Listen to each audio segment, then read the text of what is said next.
नमस्कार दोस्तों, welcome back to Gradient Academy, सिर्फ ज्ञान और शिक्षा। गुड मॉर्निंग, जय हिंद। आप सभी का बहुत बहुत स्वागत है।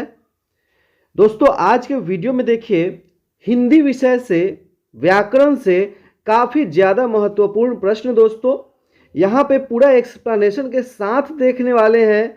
सिर्फ आपको ऑप्शन ही नहीं बताया जाएगा, बल्कि एक्सप्लेनेशन इस प्रकार से बताया जाएगा कि उससे संबंधित अन्य सभी टाइप के प्रश्नों को आप आसानी से बना लेंगे। तो आइए इस वीडियो को शुरू करते हैं। यदि आप नए हैं इस चैनल पे तो चैनल को सब्सक्राइब कर लीजिए, वीडियो को लाइक कर दीजिए। सबसे पहला प्रश्न है दोस्तों, स्वर वर्ण की संख्या कितनी है? जी हाँ दोस्तों, स्वर वर्ण की संख्या कितनी है? तो सही उत्तर है ऑप्शन बी, 11 है। अब देखिए वो 11 कौन कौन सा है। तो यहाँ आप देख रहे हैं आ, छोटी ई, बड़ी ई, छोटी ऊ, बड़ी ऊ, री, ए, ऐ, ओ, औ। ठीक है, या इसको काउंट करेंगे तो 1 2 3 4 5 6 7 8 9 10 11, ये 11 है।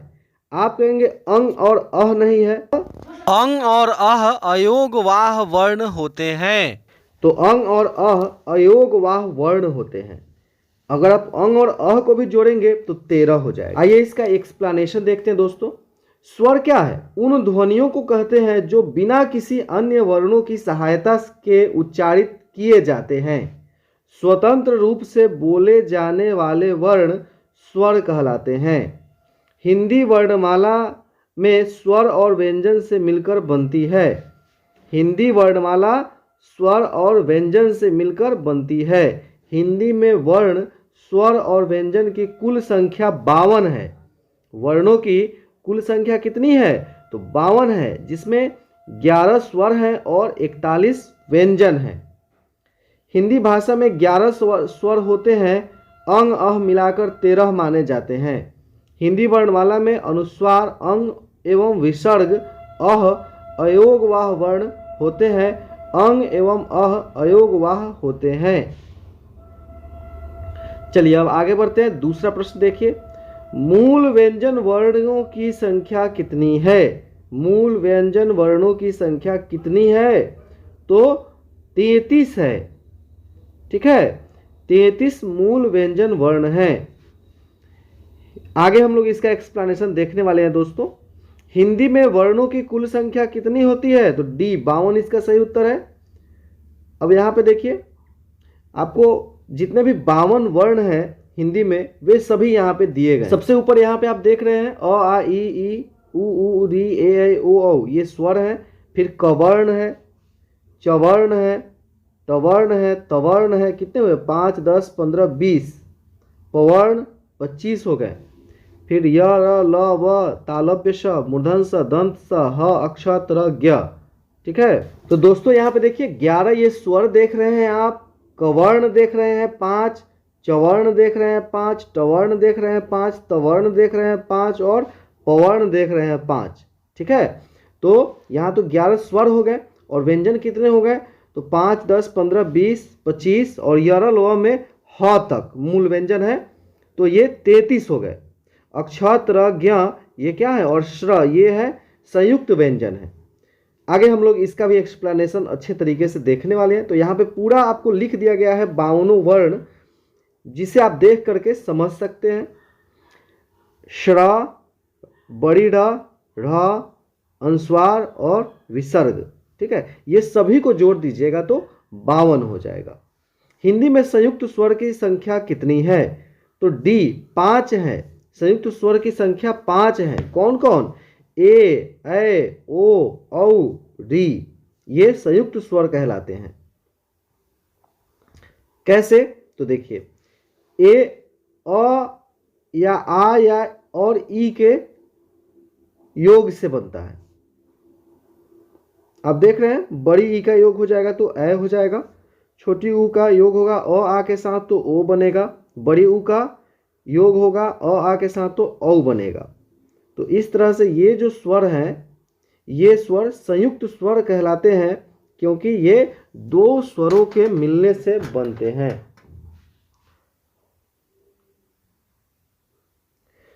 स्वर के भेद, स्वर के दो भेद होते हैं, मूल स्वर और संयुक्त स्वर।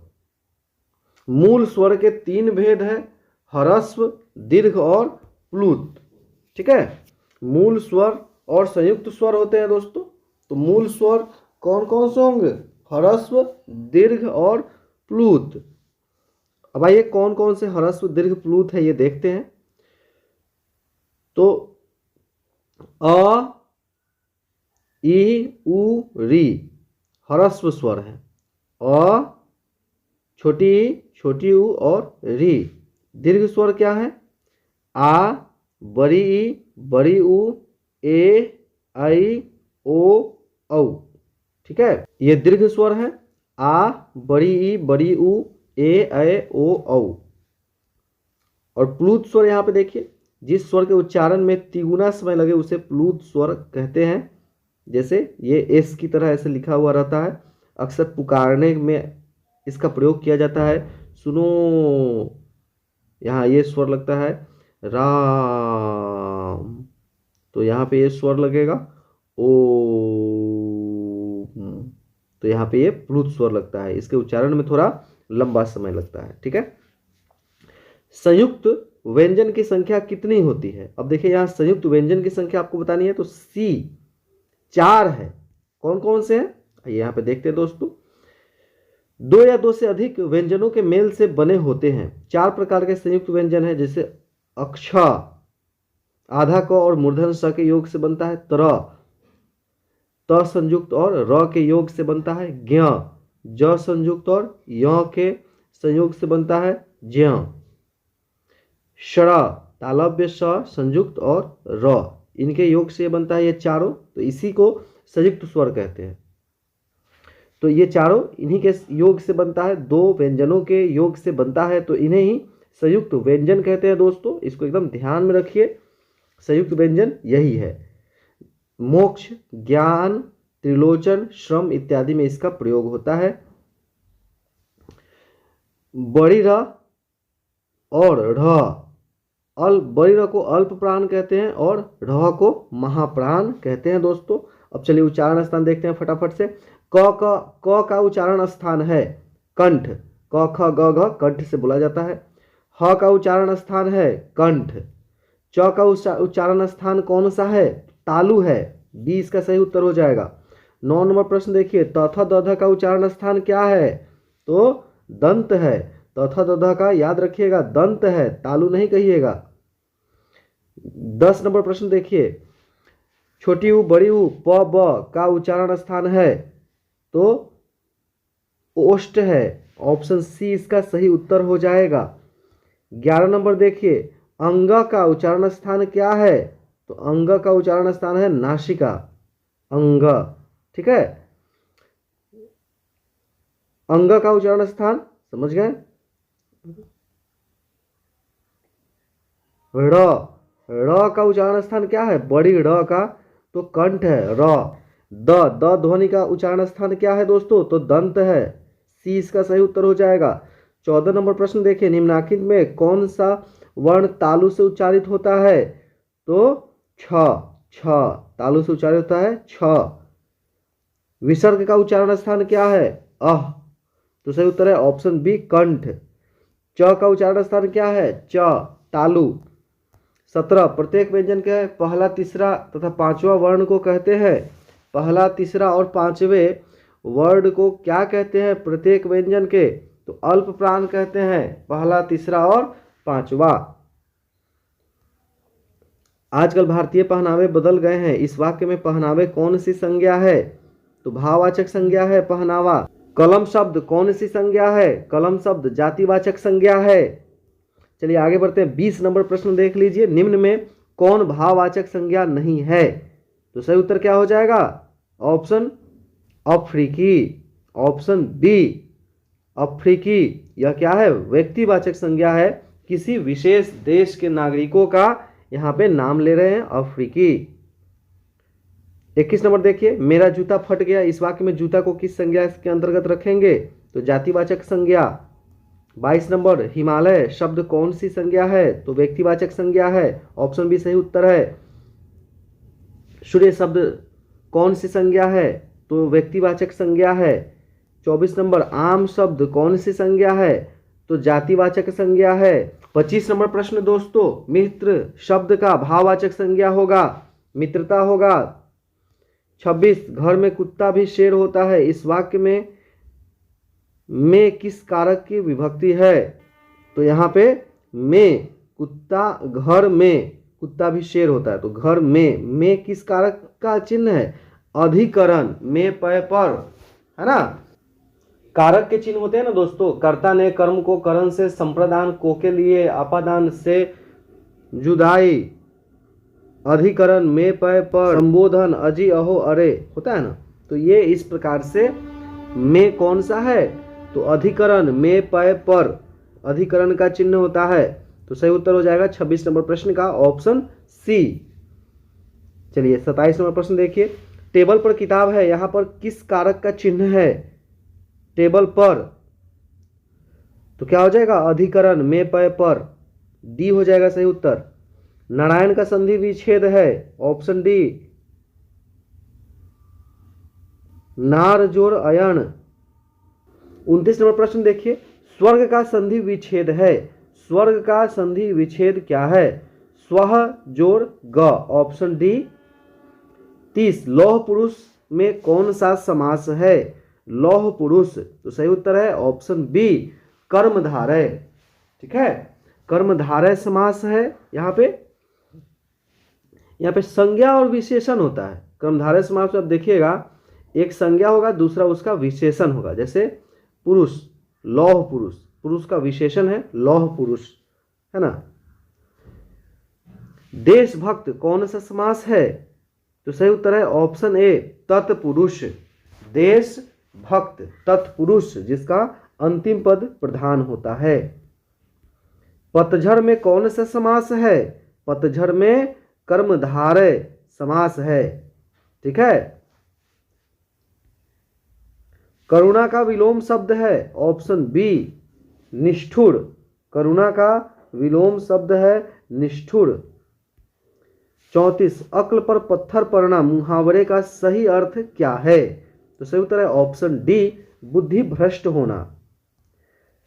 35 नंबर नाक रगड़ना मुहावरे का अर्थ है बी, बहुत खुशामद करना। 36 नंबर प्रश्न देखिए, दाल भात में मूसल चंद कहावत का अर्थ क्या है? तो सही उत्तर है ऑप्शन बी, बिना मतलब दखल देना। दोस्तों यहाँ तो कुछ ही मुहावरे और संधि विच्छेद और संज्ञा के उदाहरण को लिया गया है।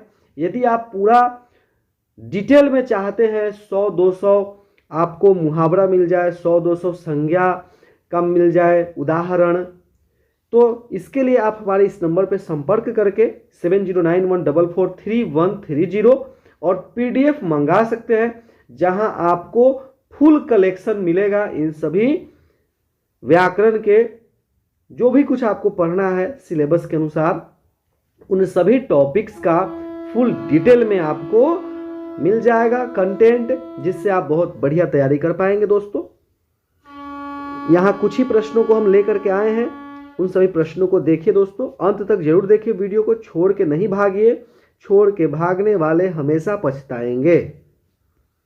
37 नंबर प्रश्न, निम्नलिखित में प्रथम पुरुष कौन है? एकदम ये पूछा गया, बीपीएससी टीचर एग्जाम में पूछा गया कि उत्तम पुरुष कौन है, तो प्रथम पुरुष को ही उत्तम पुरुष कहा जाता है। तो सही उत्तर है ऑप्शन डी, हम। रुचि शब्द का विशेषण है रुचिकर, ऑप्शन ए। निम्नलिखित में से किस शब्द में यण संधि है? अब देखिए ये संधि के जो प्रकार हैं वो भी हम लोग अभी देखने वाले हैं एक्सप्लेनेशन में। तो ऑप्शन सी, अत्याचार। केला का तत्सम शब्द है बी, केदली। केला का तत्सम शब्द क्या है? केदली। 41वां प्रश्न देखिए, निम्न में कौन देशज शब्द नहीं है? तो ऑप्शन सी, बाल्टी। 42 नंबर, संधि के कितने भेद हैं? ये आपको बताना है, ऑप्शन बी, 3 भेद है। स्वर संधि के कितने भेद हैं? तो 5 भेद हैं। निम्न में से कौन संधि का भेद नहीं है? तो बी संज्ञा संधि। स्वर संधि का उदाहरण है आच्छादन, पुनर्जन्म, वाग्देवी, वधूत्सव। तो वधूत्सव। स्वर संधि का उदाहरण नहीं है उद्योग, उत्जोड़ योग, उद्योग। स्वर संधि का उदाहरण है डी महोत्सव, महाजोड़ उत्सव। आ और उ का संधि यहाँ पे हो रहा है। 48 नंबर देखिए, अयादि संधि का उदाहरण नहीं है। Option C Anvay. For PDF and practice set 7091443130। दोस्तों आप पीडीएफ मटेरियल लेते हैं तो यहाँ पे पूरे संधि का एक्सप्लेनेशन, संज्ञा का एक्सप्लेनेशन, कारक की विभक्ति का एक्सप्लेनेशन, मुहावरा, ये सभी कुछ आपको मिल जाते हैं। संधि का उदाहरण नहीं है। ऑप्शन सी सूर्योदय। विसर्ग संधि का उदाहरण नहीं है। ठीक है। दीर्घ संधि का उदाहरण नहीं है। कौन नहीं है? तो गणेश। गुण संधि का उदाहरण नहीं है। ऑप्शन डी पितृण, पितृण। दोस्तों यहाँ पे संधि संबंधित एक विशेष वीडियो का हम यहाँ लिंक दे रहे हैं। वीडियो को के अंत में आपको यहाँ दिख जाएगा, उसे जरूर देख लीजिएगा। 52 नंबर देखिए, वृद्धि संधि का उदाहरण नहीं है। ऑप्शन सी महाशय। इत्यादि का संधि विच्छेद है। ऑप्शन बी इति जोड़ आदि। 54 उपर्युक्त में संधि विच्छेद है। उपर्युक्त का संधि विच्छेद बताना है तो ऑप्शन सी ऊपरी जोड़ युक्त, ऊपरी जोड़ उक्त, ऊपर युक्त। मनोहर, मनोहर का संधि विच्छेद है। ऑप्शन जी मनः जोड़ ह, मनः जोड़ हर। Option B. यण संधि का उदाहरण है। ऑप्शन डी नायक। वर्ण कितने प्रकार के होते हैं? तो 2 प्रकार के होते हैं, स्वर वर्ण और व्यंजन वर्ण। उत्साह कौन सी संज्ञा है? तो ऑप्शन सी भाववाचक संज्ञा है। 59 मित्र का भाववाचक संज्ञा होगा। ऑप्शन डी मित्रता। चलाक का भाववाचक संज्ञा होता है चलाकी। Option C. 61 देखिए, जगन्नाथ का संधि विच्छेद है। ऑप्शन बी जगत जोड़ नाथ। जगदीश का संधि विच्छेद है। ऑप्शन ए जगत जोड़ ईश। 63 उच्चारण का संधि विच्छेद होगा। क्या होगा? उत जोड़ चारण, उच्चारण। सज्जन का संधि विच्छेद होगा। ऑप्शन बी सत जोड़ जन। मनोरथ का संधि विच्छेद होगा मनः जोड़ रथ। Option B. निर्गुण का संधि विच्छेद होगा। ऑप्शन डी निह जोड़ गुण। अक्ल पर पत्थर चढ़ना मुहावरे का सही अर्थ क्या होगा? ऑप्शन ए समझ का अभाव होना। आइए दोस्तों संधि के बारे में थोड़ा सा यहाँ पे देख लेते हैं। स्वर संधि, 2 स्वरों के मेल से होने वाले विकार परिवर्तन को स्वर संधि कहते हैं। जैसे विद्यालय, विद्यालय, विद्या जोड़ आलय। स्वर संधि 5 प्रकार की होती है। कौन कौन? दीर्घ संधि, गुण संधि, वृद्धि संधि, यण संधि, अयादि संधि। ठीक है, ये 5 प्रकार के हैं स्वर संधि। ठीक है, चलिए दीर्घ संधि क्या होता है? जब 2 स्वर्ण ह्रस्व या दीर्घ स्वरों का मेल होता है तो दीर्घ स्वर्ण बनता है, इसे दीर्घ स्वर संधि कहते हैं। नियम: 2 स्वर्ण मिलकर दीर्घ हो जाते हैं यदि अ आ ई बड़ी ई छोटी ऊ बड़ी ऊ और री के बाद वे ही स्वर या दीर्घ स्वर आए तो दोनों मिलकर क्रमशः आ बड़ी ऊ री हो जाते हैं। जैसे यहाँ पे देखिए, अ जोड़ आ हो जाएगा। अत्र जोड़ अभाव, अत्राभाव होता है। कोण जोड़ अर्क, कोणार्क। अ जोड़ आ होता है। शिव जोड़ आलय, शिवालय। ठीक है, अ और अ मिलके क्या होगा? आ होगा। अ और आ मिलके भी क्या होगा? आ होगा। ठीक है, आ और अ मिलके भी आ होता है। विद्या जोड़ अर्थी, विद्यार्थी। लज्जा जोड़ अभाव, लज्जा भाव। भोजन जोड़ आलय, भोजनालय। ठीक है, यहाँ पे क्या देख रहे हैं? आ और अ मिलके आ होता है। ठीक, चलिए महा जोड़ आशय, आ और आ मिलके भी आ होगा। तो अब क्या देखें? अ और अ मिलके आ होगा, अ और आ मिलके आ होगा, आ और अ मिलके आ होगा, आ और आ मिलके आ होता है। ठीक है, चलिए अब आगे बढ़ते हैं हम लोग। यहाँ पे छोटी ई और छोटी ई मिलके बड़ी ई होगी। उसी प्रकार से आ की तरह ई में भी यही नियम है। ई छोटी मिलके बड़ी, छोटी बड़ी मिलके बड़ी, बड़ी छोटी मिलके बड़ी, बड़ी बड़ी मिलके बड़ी। ठीक है, उसी प्रकार से ऊ का भी नियम है। ऊ और ऊ मिलके बड़ी ऊ, बड़ी ऊ छोटी ऊ मिलके भी बड़ी ऊ। ठीक है, तो यहाँ पे और री मिलके भी री होता है। ठीक है, तो ये बहुत ही आसान है दोस्तों, ये आप बिल्कुल इसको याद कर सकते हैं। दीर्घ संधि, ये दीर्घ संधि था, ये दीर्घ संधि है दोस्तों। ठीक है, अ आ का, ई का, ऊ का और री का। ठीक, अब गुण संधि। अब गुण संधि में क्या आता है कि अ के साथ ई आएगा, छोटी ई या बड़ी ई, अ आ के साथ। ठीक है, और क्या बनेगा, ए बनेगा, और ऊ आ जाएगा तो ओ बनेगा। ठीक है, गुण संधि में ये होता है। ठीक है, जैसे अ के साथ आ को जोड़े, आ के साथ आ को जोड़े, ई के साथ ई को जोड़े, ऊ के साथ ऊ को जोड़े। अब क्या है, गुण संधि में अ के साथ आपको ई को जोड़ना है, अ के साथ ऊ को जोड़ना है, और ए है ओ बनेगा। ठीक है, तो ये चीज है। आइए यहां पे देखिए, अ और ई, ए होता है देव जोड़ इंद्र देवेंद्र, अ जोड़ बड़ी ई ए होगा, आ जोड़ ई ए होगा, अ जोड़ ऊ ओ होगा, और अ जोड़ बड़ी ऊ ओ होगा। समुद्र जोड़ उर्मी समुद्रोर्मी, आ और ऊ मिलके ओ होगा। ठीक है, आ और बड़ी ऊ मिलके भी ओ होगा, अ और री मिलके अर होता है, आ और री मिलके अर होता है। जैसे महाजोड़ ऋषि, आ और री मिलके क्या हो गया, महर्षि, अर हो गया। और गंगा जोड़ उर्मी गंगोर्मी, महाजोड़ उत्सव, क्या देख रहे हैं, आ है और ऊ है तो यहाँ ओ हो गया, महोत्सव। तो ये गुण संधि होता है। ठीक है, ये गुण संधि आपका कंप्लीट हो गया। वृद्धि संधि, और वृद्धि संधि में थोड़ा सा और स्वर वर्ण में आगे बढ़ेंगे तो क्या आता है, अ आ ई ऊ ए ओ औ आता है ना। तो अब हम लोग क्या यहाँ देखने वाले हैं, अ का अभी हम लोग ई और ऊ के साथ संयोग देखें, अब हम लोग ए और ए के साथ अ आ का संयोग देखेंगे, उससे वो जुड़ेगा तो क्या बनेगा, यही वृद्धि संधि होता है। अ और ए मिलके अय हो जाता है। ठीक है, अ और बड़ी ए मिलके अय होगा, आ और ए मिलके भी अय होगा, अ और ओ मिलके औ हो जाएगा। ठीक है, वन जोड़ औषधि वनौषधि। ठीक है, तो ये होता है दोस्तों आपका, देखिए यहाँ पे वृद्धि संधि।